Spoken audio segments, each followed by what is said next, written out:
السلام علیکم. کیا آپ کو بھی رمضان میں روزے میں سر میں درد ہوتا ہے؟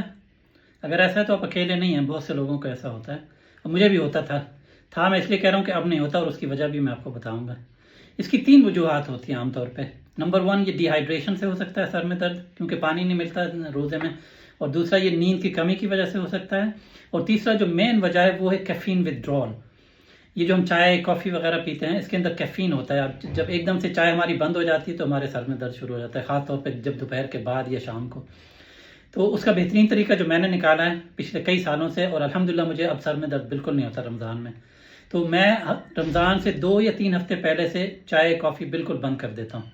یہ کافی ہے میری، آج آخری کافی ہے. یہ آپ 2 ہفتے رہ گئے ہیں تو اب میں نہیں پیوں گا. اب آپ کہیں گے کہ مسئلہ تو پھر بھی سیم ہی ہے نا، لیکن ایسا نہیں ہے. جب روزہ نہیں ہوتا تو ایک تو سائیکولوجیکلی آپ کو پتہ ہوتا ہے کہ آپ گولی کھا سکتے ہیں، کوئی بھی مسئلہ ہو تو آپ کو دوائی کھانے میں کوئی مسئلہ نہیں ہے.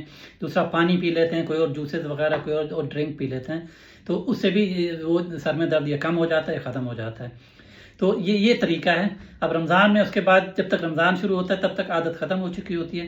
پھر اب افطاری کے بعد اب آپ پی سکتے ہیں، کوئی آدھا کپ پی لیں، کیونکہ زیادہ پئیں گے تو پھر آپ کو نیند نہیں آئے گی. لیکن آدھا کپ پی لیں گے، اس سے فائدہ یہ بھی ہوتا ہے کہ تراویح میں جو سستی چڑھی ہوتی ہے نا، تو آپ تھوڑے ایکٹیو ہو جاتے ہیں. اگر آپ بالکل نہیں چھوڑنا چاہتے تو آپ اس کو ٹیپر آف کر سکتے ہیں. آپ اگر 2 کپ پیتے ہیں تو آپ ایک کر لیں، اگر 1 کپ پیتے ہیں تو آدھا کپ کر لیں.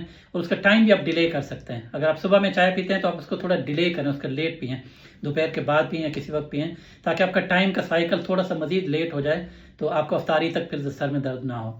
اور اس کے علاوہ افطاری سے لے کر سحری تک جتنا ٹائم ملے اس میں پانی بار بار پیتے رہیں اور نیند کا خیال رکھیں. تو یہ کر کے یہ سر درد سے بچا جا سکتا ہے، اور میں اس کی بالکل زندہ مثال ہوں. الحمدللہ کئی سال ہو گئے ہیں تو مجھے سر میں درد اب نہیں ہوتا رمضان میں، اور یہ اس کی یہی جو میں نے بتایا یہ کام کرنے ہوتے ہیں.